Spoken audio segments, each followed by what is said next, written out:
Hi, this is Elliot, and today I want to talk about this offer that's on Swagbucks for Club Vegas slots. If you look, it is 10,700 Swagbucks to reach level 201, and I took a look, and I actually did this offer before. I did not get to level 201. I got to level, I think, like 61, but it is a bit of a grind. And so, whenever you see offers like this, the first thing I like to do is go over to Reddit. And as you can see, I pulled up this Reddit thread, and it says, "Stay away from Club Vegas slots."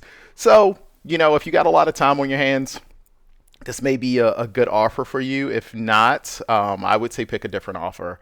But this will take some time to get through. So if you really like to grind in games, this may be a good choice for you. If not, you may want to think about something else. So that's all I have. If you found anything in this video interesting or useful, please click the subscribe button. And that's all I got today. Bye.